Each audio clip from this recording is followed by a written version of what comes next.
So I want you to just imagine for a second that you are the CEO of this like multi-million-dollar empire. You're sitting down at this beautiful mahogany conference table, and you are about to sign a massive, completely life-changing contract. Right, the pinnacle of your career, basically. Exactly. So you reach out, you go to pick up the pen, and you suddenly realize that you literally physically cannot hold it. Oh, wow. Yeah, I mean, the inflammation in your finger joints is so severe, the pain is so blinding that your hands simply refuse to close. You are at the absolute apex of your professional career, and your biology is just fundamentally failing you. It is a terrifying scenario, and yet it is just incredibly common. We see this cognitive dissonance all the time in high performers. Yeah, totally. They treat their business as this complex, data-driven machine that needs constant optimization, but then they treat their own body like a disposable rental car. Like you just drive it into the ground, right? Exactly. They redline the engine, they completely ignore the check engine light, and they just assume the wheels are going to stay on indefinitely. Which is so crazy. And that is exactly why this deep dive is custom tailored for you, the learner. Because whether you are, in the trenches right now trying to build a business from the ground up, or maybe you're obsessively trying to optimize your personal health, or you're just like insanely curious about the raw mechanics of how modern empires are built, we are exploring that terrifying intersection today. Right, the point where biological failure meets business success. Yes. So, okay, let's unpack this, because today's discussion revolves around this really fascinating collision of two completely different worlds. On one side, we have Gary Brecka. Right, a clinical human biologist who has spent decades, literally decades, looking at blood work, genetic methylation, and the raw data of human performance. And on the other side, we've got John and Sammy Shahidi.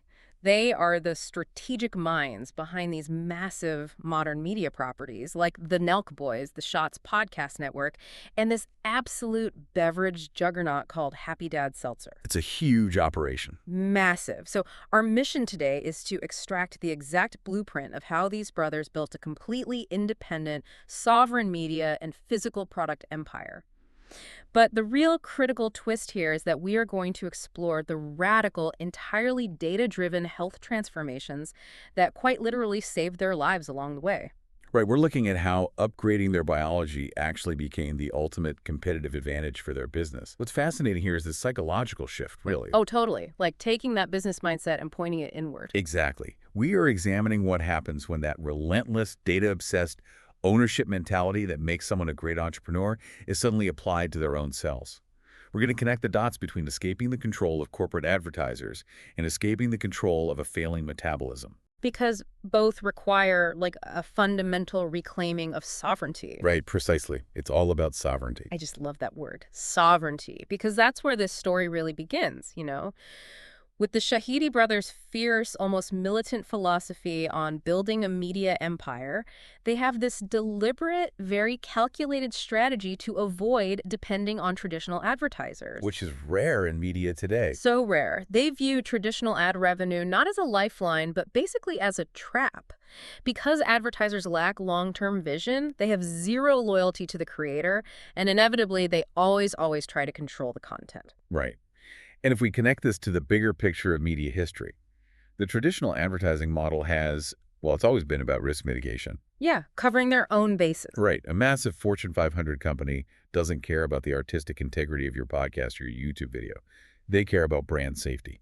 So when you rely solely on ad revenue, you aren't just selling space on a screen, you are literally selling your autonomy. You're giving them a veto over your voice. Precisely. Because advertisers are terrified of controversy. But in the modern creator economy, authenticity is the primary currency. And authenticity is messy sometimes. Very messy. It's rough around the edges.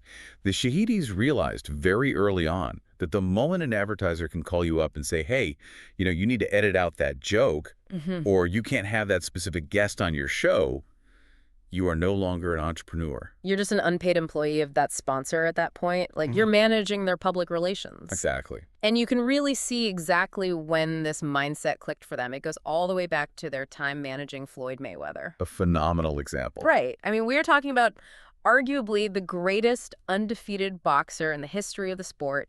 He is this global icon pulling in unprecedented pay-per-view numbers. But Mayweather famously struggled to land those massive blue-chip corporate endorsements. The kind of Nike or Gatorade deals you would expect a generational athlete to easily secure.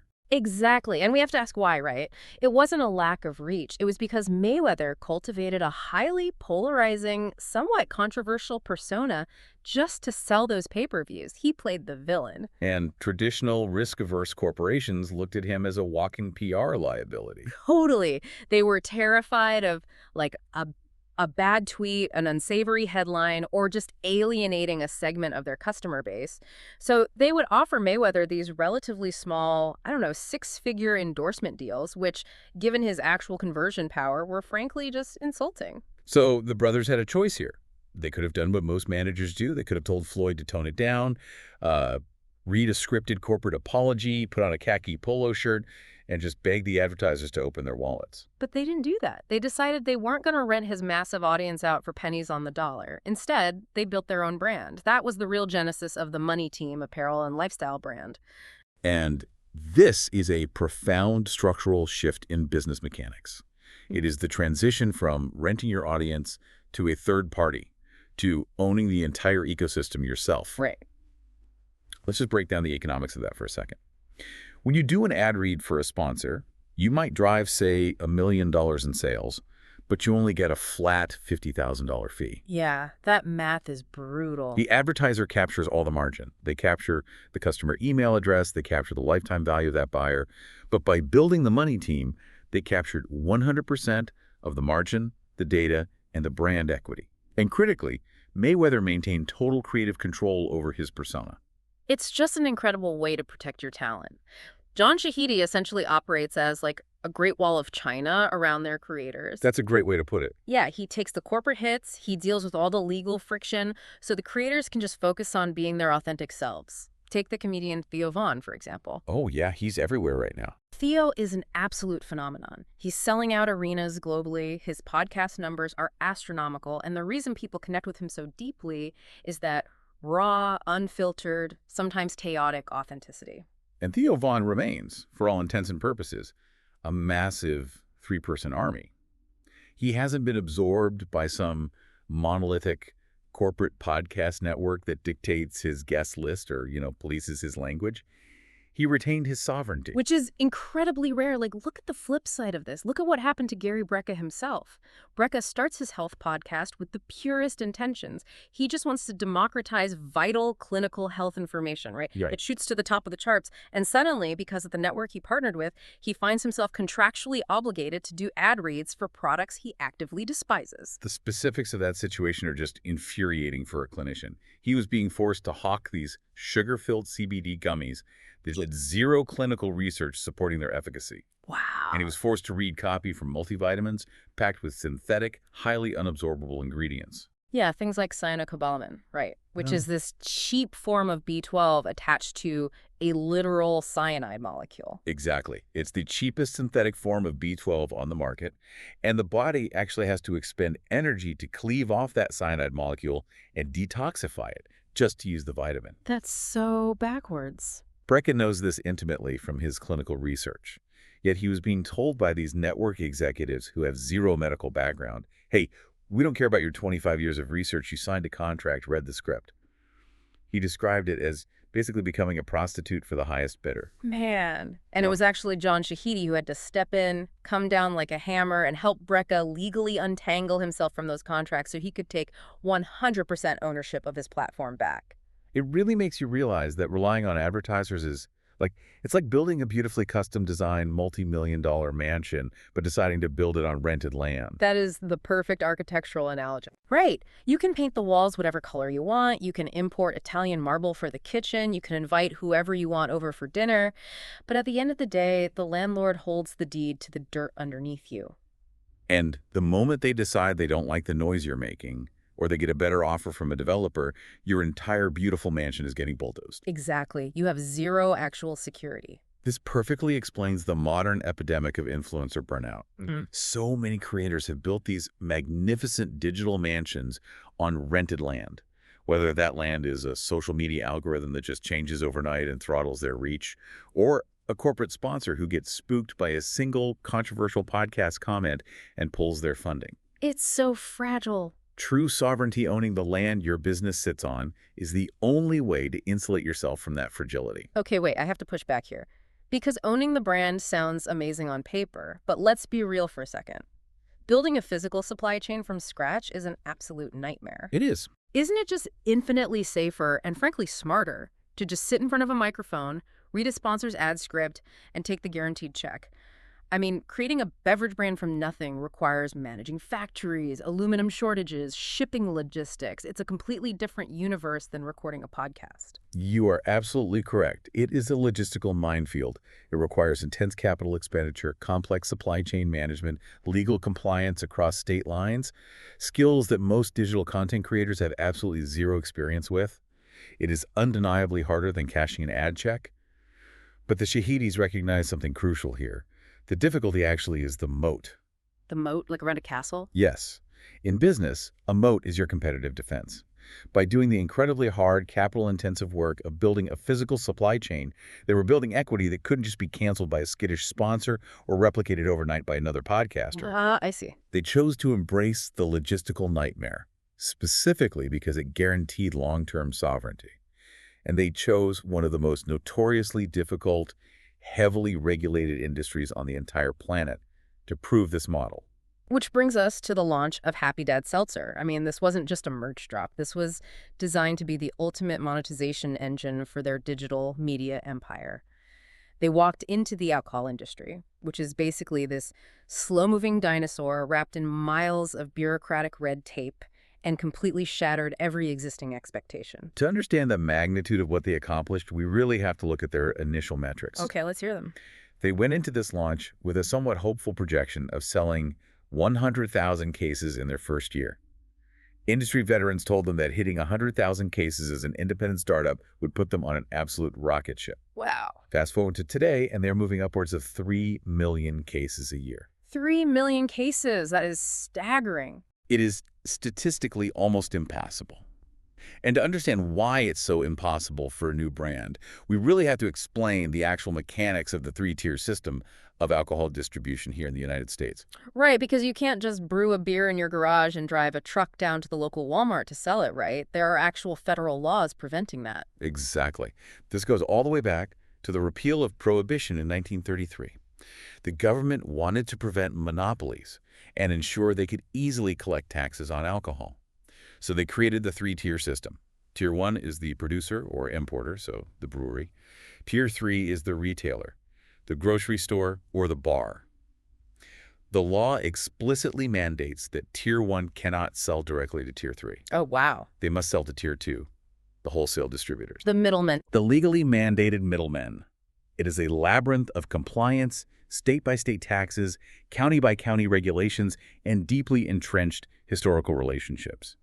Distributors have massive portfolios of brands. If you are a new, unproven seltzer, getting a distributor to even return your phone call, let alone push your product to a retailer, is incredibly difficult. So it's basically a closed loop. It is effectively a closed boys' club designed to protect legacy brands and keep new entrants out. And the most incredible part of this whole story is that the Shahidis were completely ignorant of the system when they started. They had no idea they even needed a distributor. They were just like a bunch of guys who wanted to make a hard seltzer that actually tasted good and didn't have that aggressive carbonation that gives everyone acid reflux. But their ignorance of the system actually served as their greatest strategic asset. Wait, how so? Just because they didn't know what the rules were? Precisely. Because they didn't know the traditional rules of engagement for legacy alcohol brands, they didn't artificially restrict their demands. They weren't intimidated by the bureaucracy because they literally didn't understand it yet. Okay, so this leads to the BevMo meeting.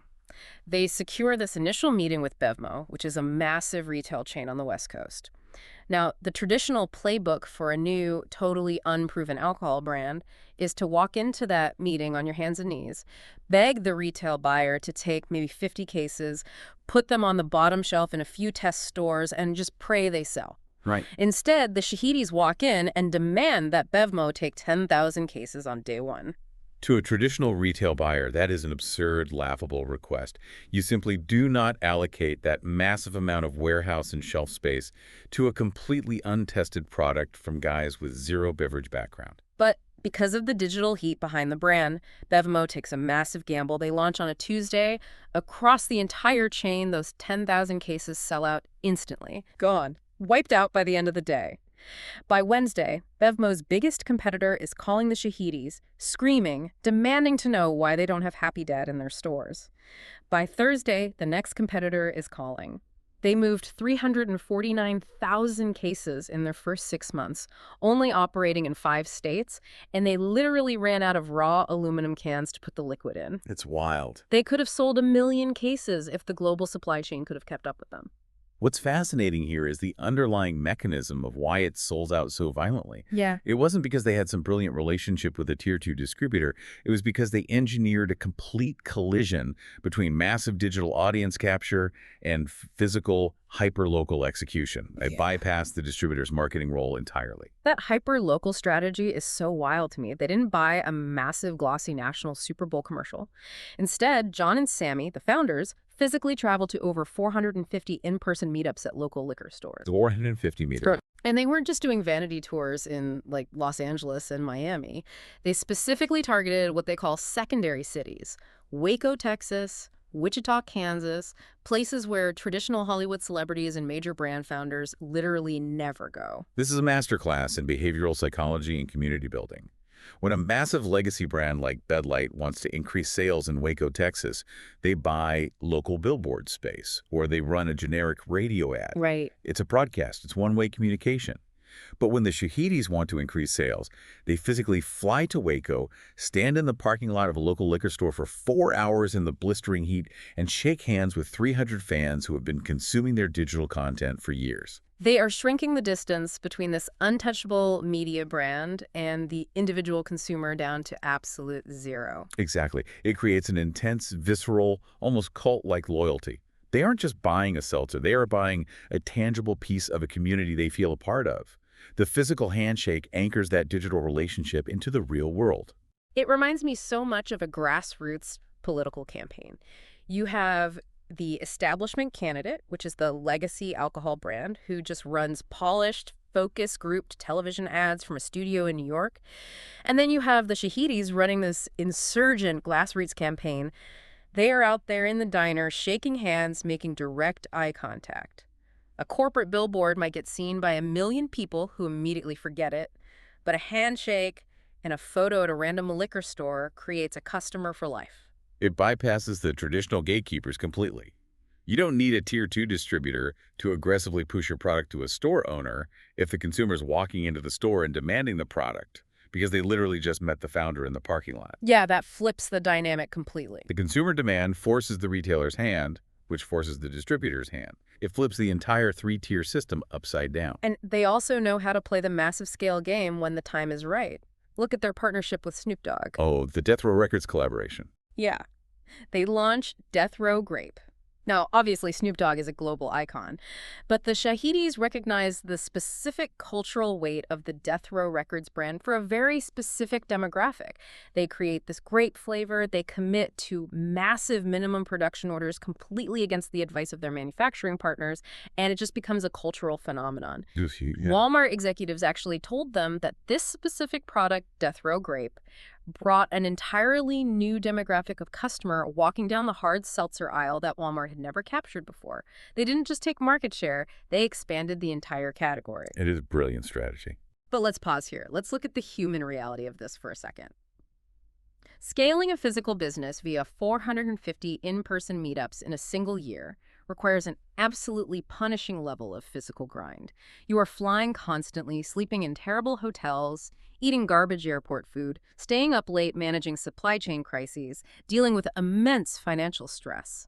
Logistically, clearly it works, but biologically, how long can a human body actually sustain that kind of chronic, unrelenting stress before the wheels just fly off? That is the pivotal question of this entire narrative, because the physiological reality is that the human body cannot sustain that indefinitely. The relentless friction of driving this empire forward at that velocity was quietly but systematically destroying John Shahidi from the inside out. They scaled to 3 million cases through sheer hyper-local brute force. But there is a hidden tax to flying to 450 local liquor stores in a year. The business was scaling exponentially, but John's biology was quietly collapsing under the weight of it. We really need to look at what was happening to him at the absolute apex of his success. Because on paper, he was winning at the highest possible level. He's managing hundreds of employees, revenues are skyrocketing, he's shaking hands with celebrities. But biologically, he was entering a state of catastrophic systemic failure. The clinical picture of his health at that time is grim, honestly. He was 40 years old, carrying around 280 pounds on his frame. He was diagnosed as pre-diabetic, which means his cells were becoming deeply insulin resistant. What does that mean exactly for the body? Well, it means his pancreas was pumping out insulin, but his cells were refusing to open up and accept the glucose, leaving all that sugar circulating in his blood and actively damaging his blood vessels. And then there was the inflammation. The detail about his hands is just terrifying. The systemic inflammation in his joints was so severe that he literally could not hold a pen to sign a check. He was going into high-stakes business meetings, negotiating multi-million-dollar deals, and having to text his team under the table using awkward, stiff fingers because he couldn't even bend his thumbs. What is actually happening there biologically is a massive chronic immune response. Systemic inflammation means his immune system was constantly activated, constantly releasing inflammatory cytokines into his bloodstream. Like his body is attacking itself. Essentially, yes. Yeah. These proteins travel throughout the body and attack healthy tissue, in his case, settling into the synovial fluid of his joints, causing massive swelling and pain. It perfectly encapsulates the tragedy of the modern high performer. Yeah, and most of us listening aren't managing Snoop Dogg's seltzer brand, but we are all managing that same underlying cognitive dissonance, you know?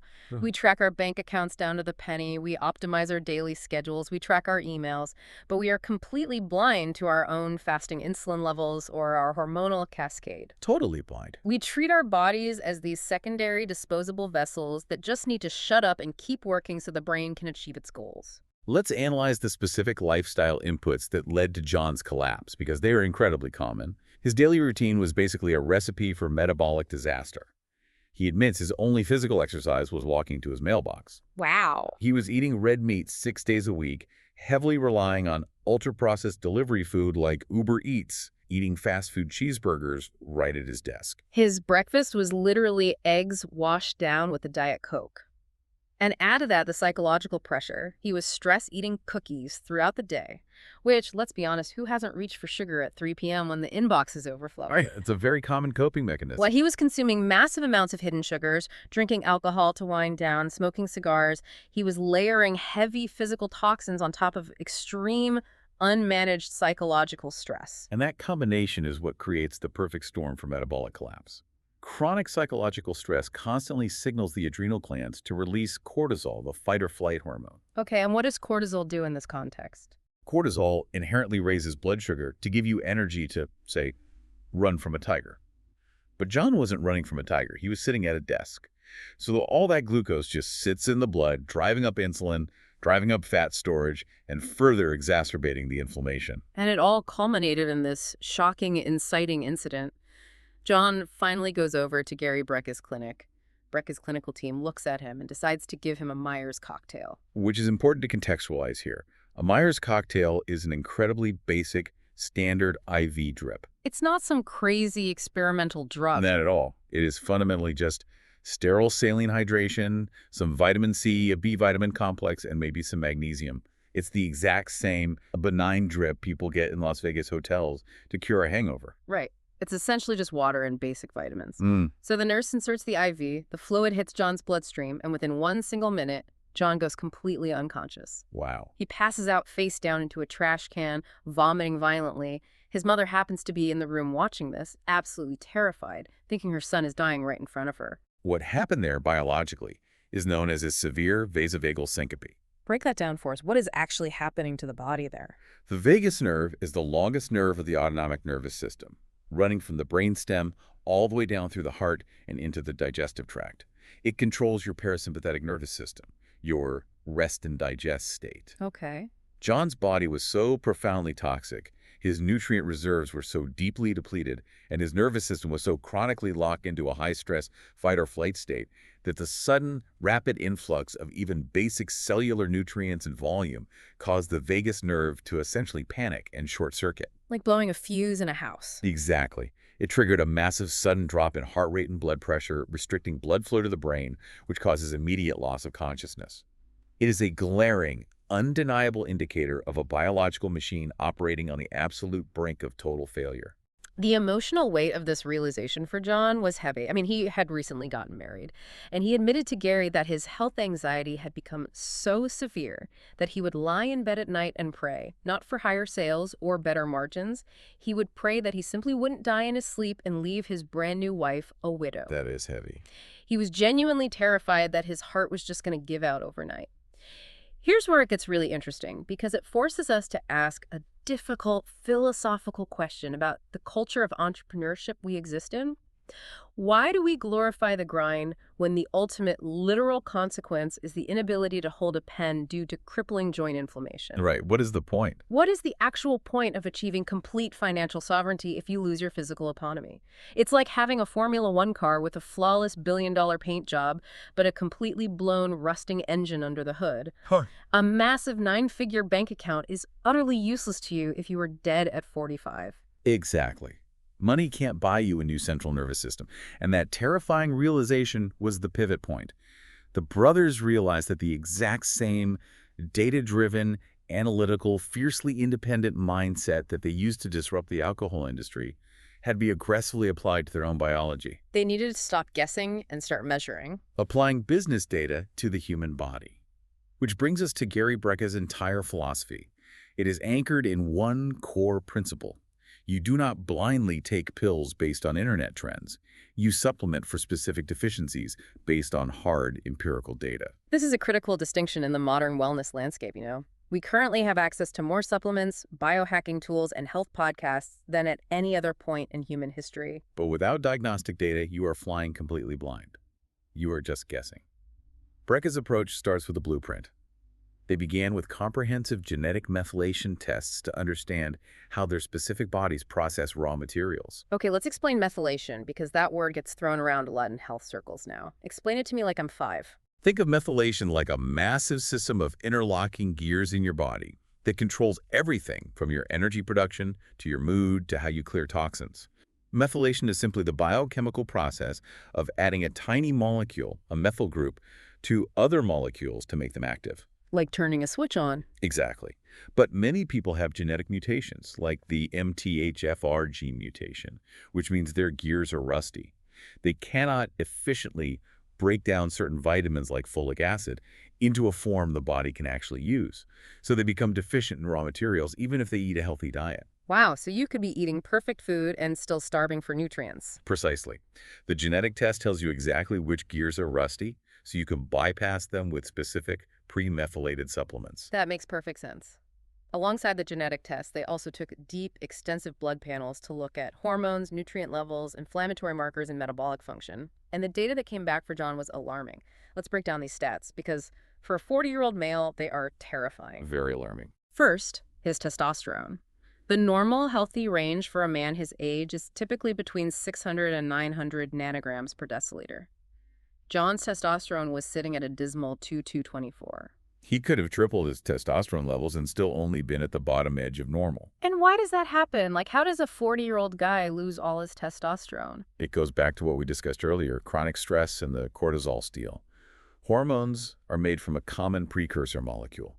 When your body is under constant, immense psychological and physical stress, running a business, eating garbage, not sleeping, it prioritizes survival. Right. It steals those precursor molecules to mass produce the stress hormone cortisol at the direct expense of producing sex hormones like testosterone. Ah, so the body literally chooses survival over vitality. Exactly. And that level of hormonal depletion explains his profound fatigue, his crippling anxiety, the lack of mental clarity, and the total loss of physical resilience. Testosterone isn't just a vanity metric for building biceps. It is foundational for male drive, mood regulation, and protecting cardiovascular health. Moving down his blood panel, his vitamin D3 was clinically deficient. It was at a 26, which is below the lowest measurable end of the healthy range. His LDL cholesterol was close to 300. His triglycerides, which is the actual fat floating in his blood, were also near 300. Extremely high. And his thyroid was malfunctioning, which was dragging his entire basal metabolic rate down into the basement. Now, let's pause on the thyroid point for a second, because this perfectly illustrates why Brecka's analytical, mechanistic approach is so vital. The traditional medical route often looks at a low thyroid marker on a blood test and immediately prescribes synthetic thyroid medication, operating on the assumption that the thyroid gland itself is broken and needs to be replaced. Which seems logical on the surface, right? Mm. The marker is low, so give them the hormone. It seems logical until you understand the underlying mechanism. The thyroid gland's primary job is to produce a hormone called T4. But T4 is inactive. It doesn't actually do anything for your energy. Okay, so it has to be converted. Right. It has to be converted into the active hormone, T3. But here's the catch. The thyroid only produces about 20% of the active T3 circulating in your blood. The remaining 80% of that conversion, taking T4 and turning it into T3, happens in your liver and in your gut microbiome. That's wild. It's like, think of the thyroid like a massive lumber factory, right? Right. It is chopping down trees and producing raw lumber. That's the T4. But you can't build a house with just raw logs. Exactly. The liver and the gut are the highly skilled carpenters who take that raw lumber and mill it into usable furniture and framing the T3. So traditional medicine saw that there was no furniture being built, so they blamed the lumber factory. That is a brilliant analogy. But Brecka looked at the data and realized the factory was producing plenty of lumber. The problem was that the carpenters, the liver and the gut, were sick, inflamed, and completely on strike. Yes. John's thyroid was being accused of a crime it didn't commit. The gland was fine. It simply lacked the basic raw materials, specific nutrients, and clean, uninflamed liver function to execute the conversion. It was a severe nutrient deficiency masquerading as a glandular failure. Wow. When Brecka supplied John's body with the right raw materials and detoxified the liver, his thyroid function normalized completely on its own without a lifetime of synthetic medication. This perfectly highlights what Brecka calls the danger of oversupplementing. We all know someone who does this. You open their bathroom medicine cabinet, and it looks like a medieval apothecary. Oh, absolutely. They've got ashwagandha, CoQ10, random mushroom root powders, maca root, 12 different multivitamins.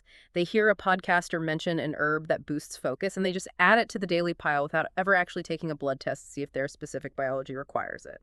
Brecka refers to this as supplementing for the sake of supplementing, rather than supplementing for a documented data-backed deficiency.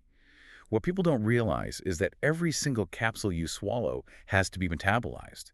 It places unnecessary compounding stress on the liver and kidneys to process and filter compounds the body may not even need. So you're basically making them work harder for no reason. You are essentially creating expensive, highly filtered urine while taxing your primary detox organs. Contrast that chaotic shotgun approach with Brecka's highly targeted intervention for John. For the massive testosterone issue, traditional medicine would likely look at a 40-year-old guy with a 224 level and slap him straight onto synthetic hormone replacement therapy injections for the rest of his natural life. Which is a big commitment. And once you start that, your body completely shuts down its own production. But Brecka didn't do that. Instead, he gave John the specific raw materials his body was missing: DHEA and massive clinical doses of vitamin D3 paired with K2. It's crucial to note that vitamin D3 is technically not a vitamin. It is a pro-hormone. It is the fundamental building block the body uses to synthesize testosterone. And the K2 acts as a traffic cop, ensuring that the calcium absorbed by the D3 gets routed into the bones, rather than calcifying in the arteries. Oh, that's smart. He also utilized specific peptides. How do peptides work? Because I hear that word constantly now. Peptides are simply short chains of amino acids, the building blocks of proteins. They act as highly specific signaling molecules in the body. Instead of introducing a foreign exogenous hormone, specific peptides act like a key unlocking a door, signaling the body's own pituitary gland to wake up and naturally resume its own internal production of hormones. He gave the body the precise, targeted resources it was lacking, and then got out of the way to let the machine heal itself. And the result: John's testosterone shot from 224 up into the 700 to 800 range naturally, without becoming chemically dependent on exogenous testosterone. His body remembered how to do its job because it finally had the supplies it needed. It is a remarkable testament to the body's inherent resilience if given the correct inputs. And then there's this hilarious story of Sammy Shahidi, John's brother. Sammy goes through this exact same diagnostic protocol, completely transforms his health, and gets his blood labs looking absolutely pristine. And then he decides to conduct an insane personal experiment. I love this story. For 3 months, he purposely goes back to his old ways. He starts eating fast food, crushing McDonald's, drinking heavily, and completely stops all of his targeted supplements. He literally self-sabotaged just to test if the protocol was actually what was keeping him healthy or if it was just a placebo. It is a hilariously risky thing to do, but it proved the point emphatically. When they reran his blood labs 3 months later, his pristine biomarkers had completely fallen off a cliff. His inflammation skyrocketed, his lipids crashed exactly as Brecka predicted. So it wasn't a placebo. Not at all. It demonstrated the direct, undeniable mechanistic causality between his daily inputs and his biological outputs. It's exactly like having a car engine with a mysterious, violent rattle, right? The over-supplementing approach is just blindly throwing random spare parts, spark plugs, timing belts, random bolts under the hood, hoping something magically fixes the noise. Yes, exactly. The data-driven approach is plugging the car into a diagnostic computer, finding out exactly which specific wire is frayed, and fixing only that one wire. But wait, I have to play the skeptic here for a second. We are talking about customized genetic methylation tests and comprehensive, deeply extensive, out-of-pocket blood panels. Right.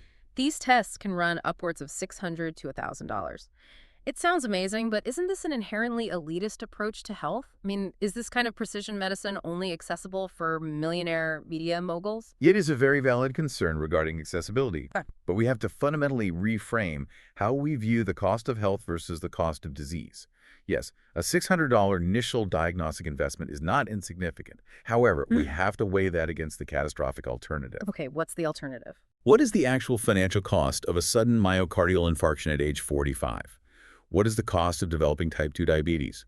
The insulin dependency, the weekly doctor visits, the lost productivity, the decades of prescription statins and blood pressure medications required to manage a preventable metabolic collapse. That adds up really fast. The $600 test is a one-time capital expenditure that provides a precise roadmap to avoid catastrophic, systemic biological bankruptcy down the line. It is fundamentally mathematically cheaper to invest in the diagnostic data up front than to pay the massive compounding interest of chronic disease later. That is a very sobering perspective. Pay now or pay a lot more later. And the truth is, while the diagnostic data provides the customized roadmap, moving from those $600 tests to actual daily execution didn't involve some esoteric billion-dollar biohacking equipment. The interventions that actually saved the Shahidi brothers relied on shockingly simple, almost universally accessible habits. Which takes us right into the daily protocols. We scoured the discussion to extract the exact daily routines that John and Sammy use to maintain this new level of health while still managing over 100 employees, launching products, and traveling constantly. The overarching philosophy Brecka emphasizes here is the presence of the good over the absence of the bad. I like that. The goal isn't necessarily a perfect monk-like existence where you never encounter a toxin or eat a piece of birthday cake. The goal is to aggressively flood the body with the raw resources it needs, specifically the 91 essential nutrients, including essential amino acids and fatty acids, so that the biological machine has the robust capacity to handle the inevitable stressors and toxins of modern life. Brecka has this great, simple framework for evaluating inputs. He says every time you eat something or drink something or expose yourself to an environment, ask yourself one question. Is this going to serve me or is it going to steal from me? It's a great lens to view choices through. If it's stealing from you, it doesn't get to enter the temple. So let's break down the specific, actionable steps they took because they are incredibly memorable. First up, hydration. They moved away from just drinking arbitrary amounts of liquid and focused on the quality of cellular hydration. The brothers mentioned an intense daily focus on hydrogen water. Right, because regular water is H2O, but hydrogen water has extreme molecular hydrogen gas dissolved into it. Why does that matter, though? Brecka explains that adding this extra hydrogen provides a massive influx of free electrons. In the body, you have free radicals, unstable molecules that damage cells and cause aging and inflammation. Oh, the bad guys. Yes. Molecular hydrogen acts as a selective antioxidant, neutralizing the most toxic free radicals, specifically the hydroxyl radical. It dramatically assists in cellular hydration, aids in the absorption of supplements, and supports enzymatic activity in the gut. But interestingly, the goal they set for hydration isn't just about counting ounces consumed. They use a functional metric. Yeah, John tracks his hydration by aiming for 10 to 12 urinations a day. It sounds funny, But if he hits that number, he knows his internal system is continually flushing toxins and functioning optimally. It is a very practical, impossible to misinterpret metric. Next up is movement. John went from absolute zero exercise, where walking to the mailbox was his only workout, to a non-negotiable minimum of 10,000 steps a day. And the way he achieves this while running a massive company is brilliant. He utilizes walking meetings. If he has a 45-minute conference call, he isn't sitting hunched over a desk looking at a screen. He puts his AirPods in and walks around the block, or he walks on a treadmill in his office. This directly combats what Brecka calls the reality that sitting is the new smoking. The human body was not designed for prolonged sedentary behavior. Constant, low-level physical movement is vital, and there is a specific mechanical reason for this. Your lymphatic system. The body's sewage system, basically. Exactly. The lymphatic system clears cellular waste and toxins. Mm-hmm. But unlike your cardiovascular system, which has the heart to pump blood, the lymphatic system has no pump. Oh, interesting. It relies entirely on the physical contraction of your muscles to push the waste fluid through the body. When you sit all day, the sewage just sits there and stagnates. Walking 10,000 steps ensures the pump is constantly clearing waste and regulating blood sugar. Then there is the diet. The simple overarching rule is shopping the perimeter of the grocery store, avoiding the processed middle aisles, and aggressively cutting out the white stuff. So bleached flour, refined sugars, white rice. John's specific daily turnaround diet is fascinatingly simple.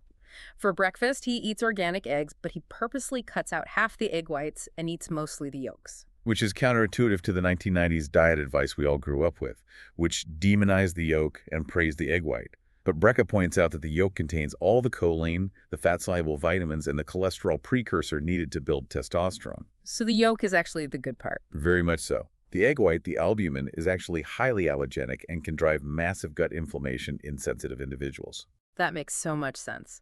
For snacks, John eats celery sticks with organic hummus. Why hummus specifically? Hummus is made from chickpeas, tahini, and olive oil. It is a complex carbohydrate paired with healthy fats and fiber. It provides sustained, slow-release energy without spiking blood glucose. For lunch, shredded chicken made in bone broth. Dinner is usually high-quality fish like sashimi or sushi, where he specifically asks the chef to wrap the roll in cucumber instead of white rice. Notice the common theme there. These are whole, single-ingredient, recognizable foods. By swapping the highly refined white rice for cucumber, he completely flattens the glycemic load of the meal.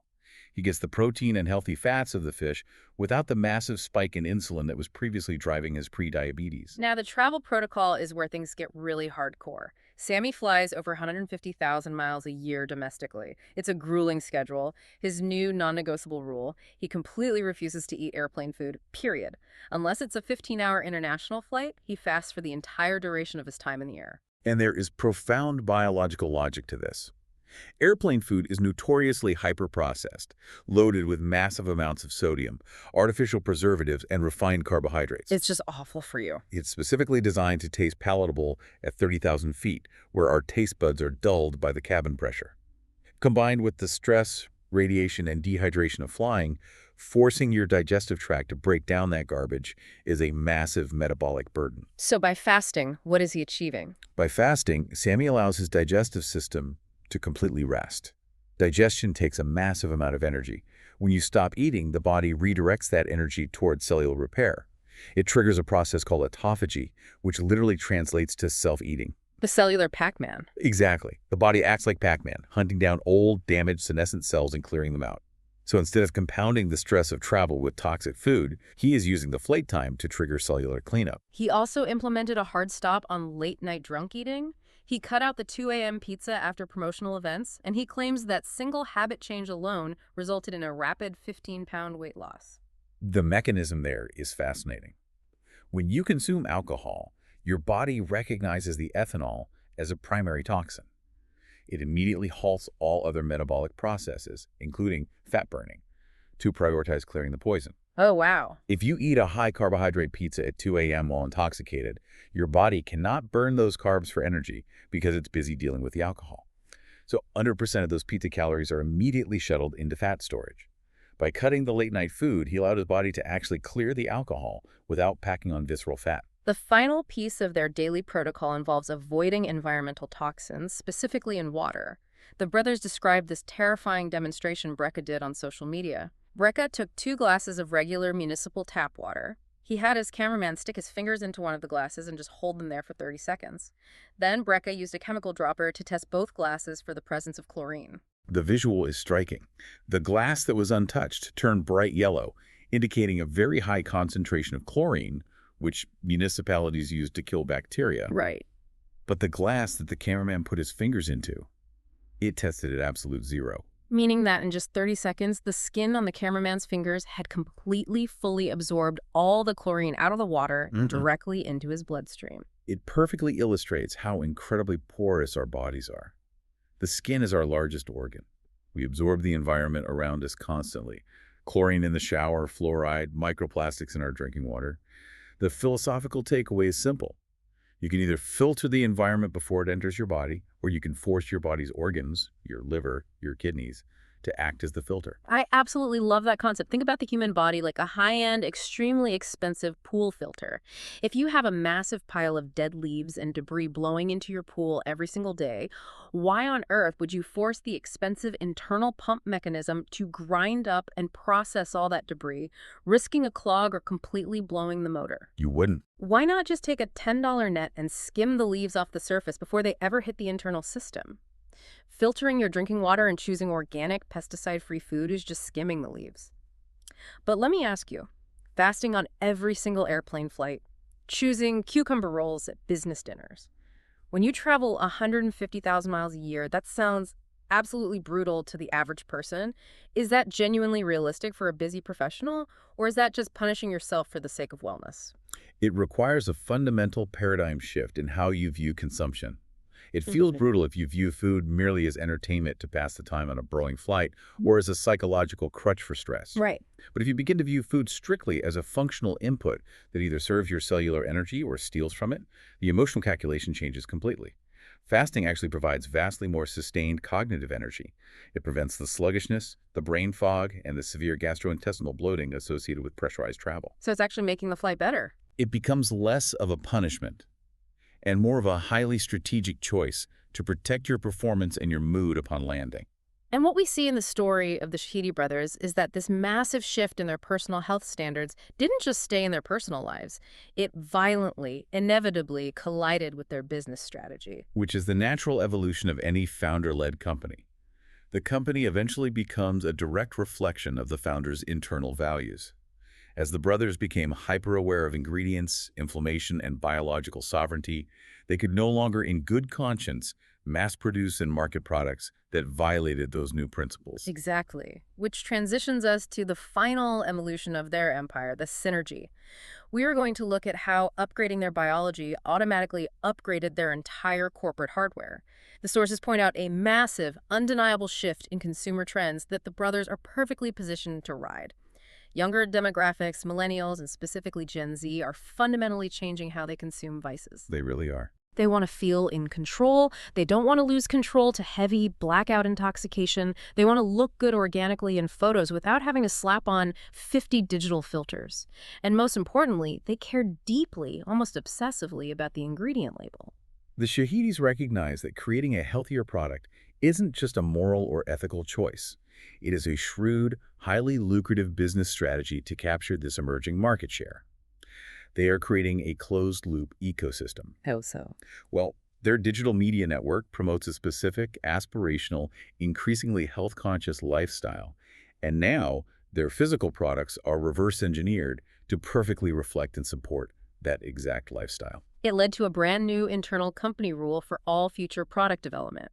Before they launch anything, the brothers and their partners ask one simple, uncompromising question. Can we drink this with Gary? That's hilarious. Meaning, is this product clean enough? Are the ingredients pure enough that we could confidently consume it sitting next to our biological health mentor, Gary Brecka, without feeling like total hypocrites? It's a brilliant internal litmus test. It instantly cuts through all the traditional corporate rationalizations about profit margins and cheap chemical fillers, forcing the product to meet a rigorous biological standard. And we see this manifesting right now in their upcoming product lines. They are moving beyond just seltzer and entering the snack space. But they aren't making highly processed candy bars or seed oil-filled chips. They are developing a grass-fed, grass-finished protein beef jerky. A great choice. During their conversation with Brecka, they are literally handing him a prototype bag of it, asking him to audit the macronutrients and check the sodium levels in real time to ensure it meets the ultimate human standard before they finalize the packaging. And perhaps more impactfully on a mass scale, they are entering the hard iced tea market to go head-to-head with the legacy industry giants. This math completely blew my mind. They detail the exact sugar content of their competitors. The current #1 hard iced tea company on the market, which they politely don't name, but we all know who it is, packs an astonishing 21.9 grams of sugar into a single 12-ounce serving. That is an unbelievable amount of sugar. Now, to contextualize that visually, a standard sugar packet you put in your morning coffee is about 2.6 grams.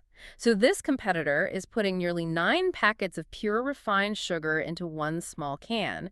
And as they point out, the demographic drinking this, college kids, young adults in their mid-20s, aren't having just one delicately sipped can. They are drinking 4, 5, sometimes 6 of these in a single night. Which is biologically catastrophic. Yeah. That is over 100 grams of liquid sugar dumped directly into the bloodstream in a single evening. It's poison. The metabolic pathway of liquid fructose is devastating. It bypasses normal digestion and goes straight to the liver, where it drives a process called de novo lipogenesis. What does that mean? The liver literally turns the sugar directly into visceral fat. It drives massive insulin spikes, systemic inflammation, and severe metabolic dysfunction. So what is Happy Dad's response? They re-engineer a hard iced tea from the ground up that boasts exactly 1 gram of sugar. They are maintaining the flavor profile that consumers want, but entirely removing the metabolic poison. It's a huge differentiator. So what does this all mean? Think about it like an operating system update on your smartphone. For years, the Shahidi brothers were running their massive, multi-million-dollar corporate hardware on a buggy, malware-infected, biologically failing operating system. When they met Brecka, they finally downloaded the new iOS. Right. They upgraded their personal biological software through genetic data, cellular hydration, targeted peptide nutrients, and daily lymphatic movement. And once that new software was firmly installed, it automatically pushed a mandatory update to their entire corporate hardware. The company itself mutated to match the health of its founders. Which is a beautiful synergy. But I do have to ask the obvious question. Can you genuinely, with a straight face, call an alcohol company health conscious? I mean, at the end of the day, ethanol is ethanol. It is a known cellular toxin. That is a very fair, necessary critique. And the Shahidis themselves acknowledge this nuance deeply. Legally and practically, they cannot and do not market their alcohol as healthy. Alcohol, by definition, places stress on the liver and the brain. Right, still booze. However, their philosophy is rooted in harm reduction. If the consumer is going to make the adult choice to partake in a vice, the Shahidis view their mandate as providing the absolute cleanest, lowest sugar, lowest inflammation, most biologically respectful version of that vice possible. That makes sense. It is the practical application of Brecka's presence of the good over the absence of the bad philosophy, scaled to mass consumer goods. It is just an incredible holistic journey. We have traced this remarkable arc today. We watched the Shahidi brothers evolve from being dependent on the whims and censorship of corporate advertisers to taking total, uncompromising sovereign control of their media distribution. We watched them disrupt a legacy prohibition-era industry with physical products and insane hyper-local hustle. And most importantly, we saw how the physical toll of that hustle forced them to confront their own biological fragility. They used hard, empirical data to engineer a health turnaround that ultimately redefined their entire corporate ethos. It truly is the ultimate blueprint for the modern learner. True empire building requires sovereignty not just over your intellectual property and your supply chains, but over your own cells. You cannot conquer the market if you are losing the war inside your own body. Absolutely. And I want to leave you, the listener, with one final provocative thought to mull over as you go about your day. We spent a lot of time today talking about that pool filter analogy. We explored how crucial it is to physically filter our tap water, to avoid chlorine, to carefully select organic food, and to aggressively cut out refined sugar so that our physical organs, our liver and kidneys, don't have to work overtime as a toxic filter. It's a vital concept. But I want you to apply that exact same mechanistic logic to your mind. Think about the media you consume, the endless algorithmic scrolling on social media, the digital environments, and the news cycles you expose your brain to every single day. Are you actively filtering those inputs before they reach your consciousness? Or are you just letting the raw, chaotic, often toxic stream of the internet pour directly in, forcing your mind to do all the heavy lifting to process the anxiety, the anger, and the noise? That's a powerful question. So I ask you, what is one mental input, one digital environment, or one daily habit you can filter out today that is actively stealing from you rather than serving you? Thanks for joining us on this deep dive. We'll see you next time.